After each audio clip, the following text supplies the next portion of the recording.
Ecobici HSBC, más de 100 millones de kilómetros recorridos, conectando a la Ciudad de México. Presenta lo que hay que saber. Expansión Daily. Los operadores móviles virtuales están en fase de consolidación para ganar escala frente a Telcel y AT&T. La inflación baja a 3.37% en junio por desplome del jitomate, huevo y chiles. Y Francia gana a Marruecos con goles de Mbappé y Dembélé y avanza a semifinales. Es viernes 10 de julio, yo soy Alberto Verduzco y esto es Expansión Daily. Expansión Daily. Toda la información en voz de los editores de Expansión. Expansión Daily. Lo que hay que saber. Te saludo con mucho gusto, gracias por acompañarnos y disfrutar un episodio más de Expansión Daily. Suscríbete y comparte este podcast para que más gente esté bien informada. Hoy está conmigo Mónica Alfaro, editora de Broadcasting, y Tlatuani Carrera, editor de Sports Illustrated en México. Moni, qué gusto y qué sorpresa tenerte por aquí. Pues es que el viernes es el mejor día de la semana, así que ya llegué para hablar. Debo decir, el daily de hoy viene como una montaña rusa, buenas y malas, y luego damos la vuelta. Como debe ser. Oye, Mon, pues muy interesante esta nota de Ana Luisa Gutiérrez, de nuestra compañera de empresas, porque los operadores móviles virtuales entran en una fase de consolidación y lo que están buscando es empezar a competirle de una manera más decidida a estos operadores tradicionales como Telcel y AT&T. A ver, y para quienes no entienden o no saben quiénes son estos operadores móviles virtuales, pues son jugadores que entran también a este mercado para competir, para ir por ciertos segmentos de la población y ofrecer servicios de telecomunicaciones como lo hace Telcel y AT&T, pero a diferencia de estos operadores grandes, ellos no cuentan con la infraestructura, más bien la toman, la rentan y prestan el servicio, obviamente con paquetes mucho más accesibles, paquetes muy atractivos para cierto segmento de la población y han crecido mucho, pero ya están en un siguiente paso. A ver cuáles de estas marcas le suenan a los podescuchas, porque hay varias. La primera que fue Didi, que desarrolla marcas de telefonía como Pillofone, Turbocell. Después están otros OMVs que se llaman los operadores móviles virtuales New, Mi Móvil. Es decir, hay muchos. De acuerdo con, de hecho, la consultora DCU, los OMVs tienen el 16% del mercado móvil en México. Es una participación que ya supera, ojo, de manera individual, la cuota de otros operadores como Movistar y AT&T, que tienen 15% cada una. Sí, y esto lo que nos refleja es que ya pasaron a esta siguiente etapa, que es justamente empezar a hacer alianzas, empresas que adquieren otras, que se agrupan, y lo que termina convirtiéndose en celulitas, ahora se convierten en células mayores. Y esto pues con toda la finalidad de generar, ya están en esta etapa como de crecimiento, de reconocimiento de la gente, ahora quieren hacer el negocio rentable. Y para eso pues hay que invertir y por eso estas fusiones que tú comentabas, estas empresas que ya adquieren otras operadoras móviles virtuales con el fin de empezarle a competir a los grandes. Me pareció muy interesante el dato que dabas de que ya conforman el 16% del mercado móvil.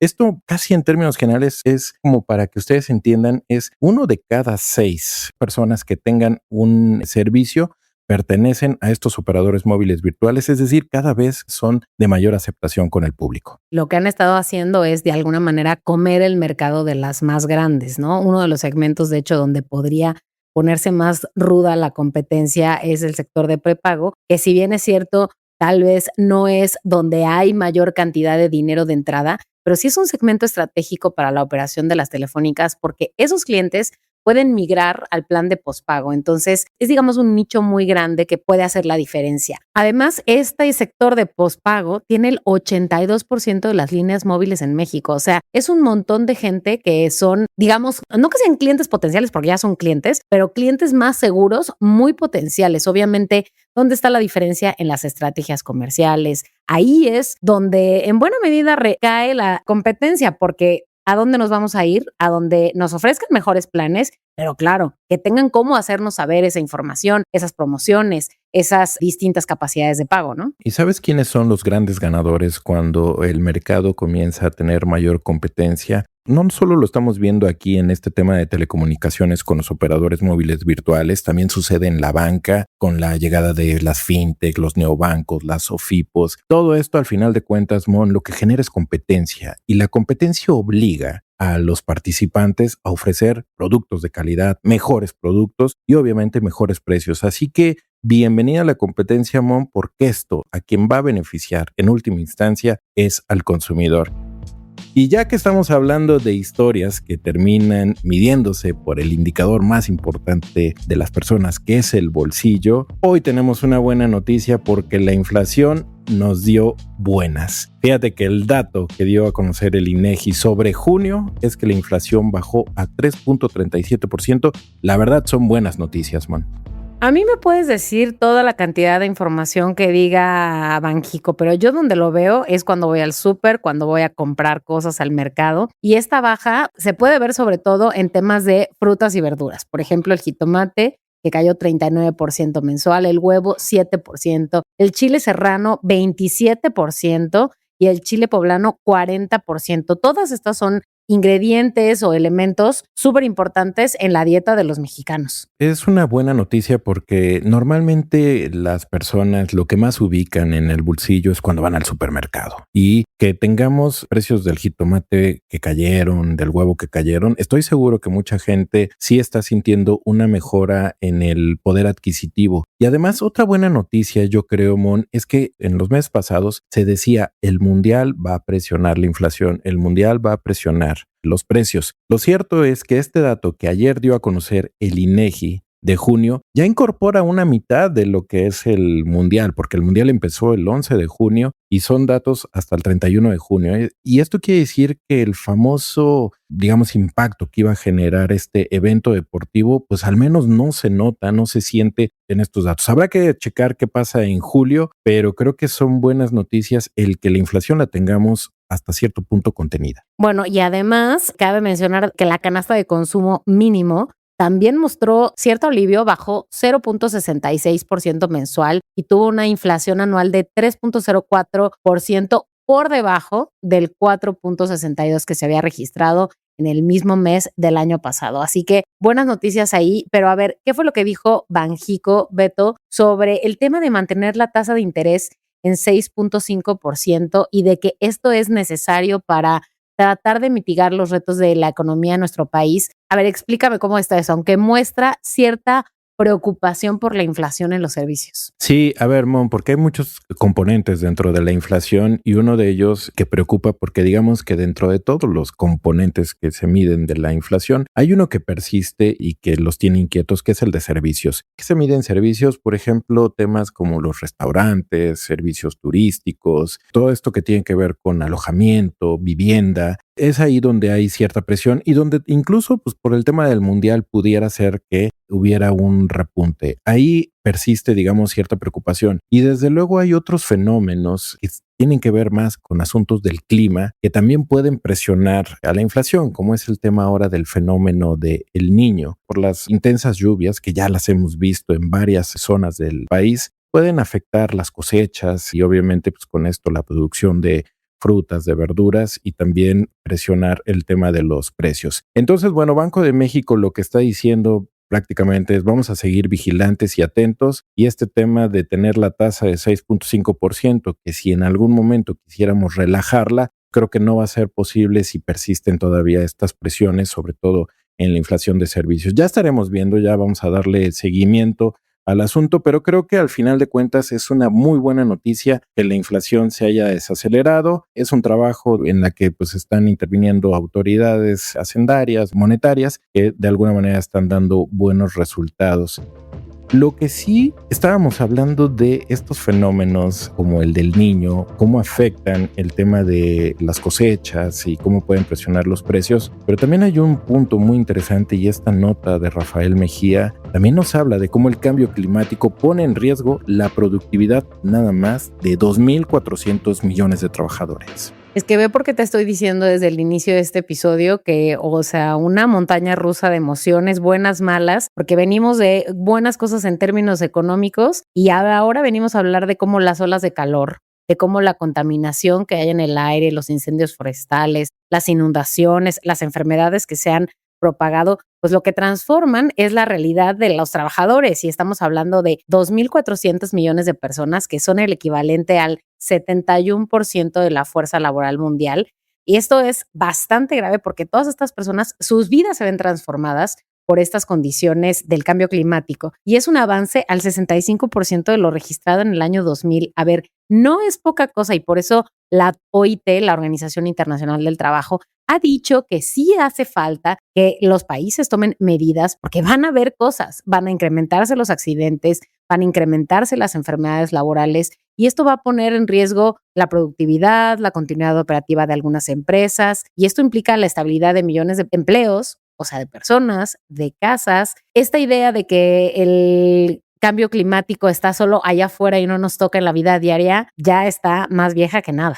México no está exento de este tema. Más o menos la fuerza laboral en México son como 50 millones de personas que están ocupadas, que están trabajando y alrededor de unos 23 millones se ocupan en estas actividades vulnerables. Gente que está en la construcción, gente que está en temas de la agricultura. Lo peor del caso, y lo advierten los organismos internacionales, es que siempre los más afectados son los segmentos de la población más pobres porque no tienen los recursos para trabajar en los cuidados, en que tengan mayor protección y son los que terminan siempre afectados en una primera instancia. Es una nota muy, muy interesante porque pues este tema del fenómeno del clima no solamente se reflejan en estas lluvias intensas o en estas olas de calor tan fuertes, sino también va a terminar por pegar en el tema laboral, la productividad y bueno, muchas vidas podrían peligrar justo por eso. Así es que esta nota también nos debe llevar a la reflexión, Mon, sobre la necesidad de que las empresas adopten medidas para proteger a sus empleados. Estamos a tiempo, Mon, pero es cierto que cada vez esta agenda del cambio climático tiene que también ser más persistente por el lado de los medios de comunicación. Sí, porque definitivamente son los trabajadores de escasos recursos, los trabajadores pobres los que pagan el peor pato y digo es porque no pueden dejar de trabajar aun cuando las condiciones climatológicas pongan en peligro su salud. Déjame poner un ejemplo simplemente en la industria de la construcción. Las jornadas tendrían que poderse ajustar para horas en donde hay menor calor, en donde es más seguro para los trabajadores y pues eso no es posible porque las jornadas se siguen alargando porque la industria necesita, ¿no? Y el cambio climático no cede. En el caso de la aviación, las altas temperaturas pues reducen el rendimiento de las aeronaves, provocan retrasos o limitaciones operativas, eso en el caso de lo que decías tú de la productividad. Así que sí podría, o sea, nada más poner esto en la mesa, decir que el Foro Económico Mundial estima que el cambio climático podría provocar 14.5 millones de muertes adicionales hacia 2050 si no ponemos manos a la obra y empezamos a tomar medidas para adaptar esto. Porque al final de cuentas, todo este tema de la agenda de cambio climático no solamente debería obligar a las empresas a reducir las emisiones, también tendrán que proteger a sus trabajadores y, como lo decía, adaptar formas en que operen en un clima cada vez más extremo. Pero Mon, ya es viernes, así que vámonos con los buenos juegos del Mundial que tendremos entre hoy y mañana. Al toque de Sports Illustrated México. Y saludo con mucho gusto a Tlatuani Carrera, nuestro editor en jefe de Sports Illustrated México, quien por cierto también pueden escuchar en el podcast de Política y Otros Datos, en el que habló del Mundial, sobre las audiencias y cómo trajo unidad en México, toda una estrella de los podcasts. Así que terminando de escuchar el Daily, pásense a Política y Otros Datos. En la descripción de este episodio vamos a dejar la liga, pero Tlatuani, aquí sí va a ser de fútbol, así que cuéntanos lo que ocurrió este jueves, porque creo que ya nadie tiene dudas de que Francia es la gran favorita para llevarse este Mundial. Pues sí, a ver, un abrazo les mando antes que nada. Lo que pasa es que Francia, desde un inicio, antes de que comenzara el Mundial, sí parecía ese gran protagonista cuando uno lo veía en el papel. Sin embargo, por ejemplo, también parecía muy fuerte España, que ha tenido tal vez un arranque menos espectacular que los franceses. Yo no descartaría a España, una semifinal entre esos dos países sería espectacular. Pero cuando uno ve el equipo de Francia, ayer estábamos viendo con el equipo de Sports Illustrated, una repetición del partido Francia-Bélgica del Mundial de 2018 en Rusia. Y decíamos, bueno, qué equipazo tenía Francia con un Kylian Mbappé muy jovencito, estaba por ahí Olivier Giroud, estaba por ahí Antoine Griezmann, y decíamos, ¿cuál es mejor? ¿Aquella Francia campeona o esta Francia? Y decíamos, yo creo que esta, ¿no? Porque cuando lo ves adelante, la nota que estuvimos ayer en Sports Illustrated temprano, para empezar, decíamos que tenía uno de los mejores tridentes ofensivos de la historia. Mbappé, Dembélé y Olise son 3 de los mejores delanteros del mundo, los 3. Y lo decíamos, a ver, se puede parecer en nivel, por ejemplo, ¿se acuerdan ustedes de aquel tridente de Rivaldo, Ronaldo, Ronaldinho, por ejemplo, de Brasil, que dices, cualquiera de los 3 te va a resolver el partido? Y eso es lo que tiene Francia. En Marruecos fue un equipo que aguantó muy bien, que se plantó con un esquema así defensivo. Primero que nada, sabía que no se podría poner en igualdad de fuerzas con Francia, que tenía que guardar cierto respeto, y así lo manejó hasta que Francia poco a poco fue rompiendo y rompiendo, a pesar de el excelente portero Bono, que lo recordamos desde el Mundial pasado, ¿no? Que además es muy bueno para atajar penaltis, ataca un penalti a Mbappé en el primer tiempo, pero parecía como que era lo que tenía que suceder, ¿no? Llega el momento que dices, pues ya tiene que pasar. Llegó Mbappé, llegó Dembélé, y con esto que decías, Beto, pues se reitera como el gran favorito para este Mundial. Oye, y muy interesante lo que es la carrera por el goleo de este Mundial, ¿no, Tlatuani? Porque de verdad se están echando un quien vive entre Mbappé y Messi, los dos ahorita con 8 goles. Obviamente a Messi todavía le falta jugar su partido de cuartos de final, pero va a estar muy interesante también esta carrera. Pero los dos fallando penales, además, ¿están ¿También? de acuerdo? O sea, sí. Ambos han fallado penales, Messi 2, Mbappé 1. Hemos tenido en estos días en la página de Sports Illustrated, que se los recuerdo es si.com/MX, y decíamos cómo ha evolucionado en esta vez la batalla por los goles, porque durante muchos años, después de que el alemán Gerd Müller mete 10 goles en el Mundial de México 70, nunca se había llegado a doble dígito, porque después de aquella vez casi todos los campeones goleadores ganaban con 6 goles. Después llega Ronaldo en el 2002 y gana con 8. Y otra vez como que se estanca la producción goleadora hasta que llega Kylian Mbappé en 2018 y mete 8 más. Acá el punto es que estos monstruos, porque está Messi con 8, Mbappé con 8 y Haaland, el maravilloso androide vikingo, con 7, que además tiene un partido menos porque no jugó el último partido de la primera ronda, lo ves y dices, bueno, ¿hasta dónde van a llegar? Parecería que van a llegar a los territorios de Gerd Müller con 10, o van a llegar a Just Fontaine con 13, ¿te acuerdas, Beto? Lo hemos estado platicando contigo en la redacción. O sea, la producción goleadora de estos hombres ha sido increíble. Además, los que estaban llamados a ser figuras han sido figuras. Sí, totalmente. En eso no han quedado a deber. Oye, Tlatuani, ya dijiste que a ti te encantaría un Francia-España en semifinales. ¿Qué te parece si hacemos los pronósticos de los partidos de cuartos de final? Yo ahí sí te quedo mal. Todavía voy con esta generación que ya está por salir de Courtois, de De Bruyne y de mi amadísimo y de verdad admiradísimo Lukaku. Yo sí voy con Bélgica en el partido contra España. España no ha recibido gol en todo el Mundial, ¿eh? Ese será el primer reto para Bélgica. Meterle un gol a Unai Simón, que además no recibió gol en su último partido oficial del Mundial de 2022, que aunque quedó eliminado España en tanda de penaltis, oficialmente no recibió gol en aquel partido. Así que imagínense cuánto tiempo lleva España sin recibir un gol. Si lo logra, pues también tendrá que detener a España. Yo sí creo, a pesar de todo, que tal vez esta generación de Bélgica, que dices tú bien los nombres, Beto, ya no esté en su momento cumbre, ¿no? Ya no está en ese momento como lo vimos en 2018, como lo vimos en 2022. Así que a pesar de que me cuesta trabajo decir resultados, porque ya sabemos que eso tiene algo de alquimia y siempre no se sabe si le vas a dar y ya serás juzgado por eso, yo creo que va a ganar España este partido. Yo nada más les digo que las predicciones de Beto en términos de inflación y las predicciones de Tlatuani en términos de marcadores en el Mundial no han, digamos, sido de tanta confianza. Entonces, nada más, si ustedes, pues, van a confiar en ellos para sus apuestas, ojo, cuidado. Exacto, no arriesguen mucho. No arriesguen mucho sus corazonadas. Pero a ver, entonces, Mon, aviéntate. Noruega, Inglaterra. Venga. Yo voy a ir Noruega porque yo ya lo dije la semana pasada, yo no perdono, no olvido, y después de los recientes hechos contra Inglaterra, no, y además de cómo ha estado jugando Noruega, voy a ir Noruega definitivamente. No nos dijo de España, Bélgica, nada más que nos diga Moni, porque ya... Voy a ir a España, porque ¿saben qué? Una de las periodistas que participa en este Daily, Puri Lucena, está con su corazón en España, así que claro, yo voy con ese equipo. Y no tenemos nadie que venga de Bélgica, así que tienes toda la razón. A ver, Tlatuani, Noruega, Inglaterra.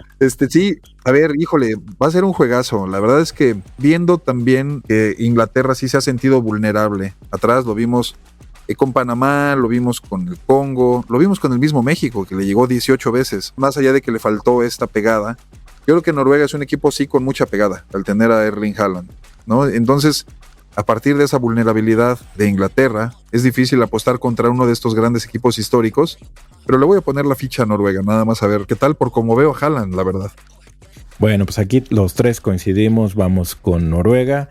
Y no es porque Inglaterra haya eliminado a México, la verdad, Noruega sí trae un equipazo. Y finalmente Argentina-Suiza. A ver, Mon, ¿con quién te inclinas? Yo voy a ir por Suiza. Tampoco es que esté yo queriendo decir que los argentinos no tienen posibilidades, claro que no. Sí que las tienen seguramente, más con Messi y con cómo ha estado funcionando, como hemos visto el arbitraje en los recientes partidos. Sin embargo, voy a ir con Suiza. Muy bien, suena, no diría que arriesgado, pero también es cierto que hemos visto a Argentina vulnerable. La vimos vulnerable contra Cabo Verde, ¿no? Por ejemplo, sacando el partido de último minuto contra Egipto, con todas las dudas que quedaron en jugadas del gol anulado. Así es que sí, Argentina no está haciendo esta máquina y puede ser vulnerable. Aún así me quedo con Argentina, ahí sí, para ganar este partido. Sí, yo también creo que Argentina es la favorita. Me gustaría que fuera Suiza, pero bueno, siendo que es el único país que representa a una nación no europea, pues creo que le pondría algo de color que sea Argentina. Pues muchísimas gracias, qué buenos comentarios y vamos a pasar un muy buen fin de semana con partidazos ya de cuartos de final. Mónica, muchísimas gracias. Tlatuani también, muchísimas gracias. Gracias a ustedes y feliz fin de semana a todos. Gracias, abrazo. Y ya saben que toda la información sobre estos y otros temas están disponibles en expansión.mx. Leemos sus comentarios en las redes sociales de Expansión, @expansiónmx. Nos escuchamos el lunes. Expansión Daily. Lo que hay que saber de lunes a viernes a las 6 de la mañana. Expansión Daily, un podcast de Expansión. Este episodio llega a ti gracias a rss.com, el podcasting hecho simple. Ecobici HSBC, más de 100 millones de kilómetros recorridos, conectando a la Ciudad de México. Presentó.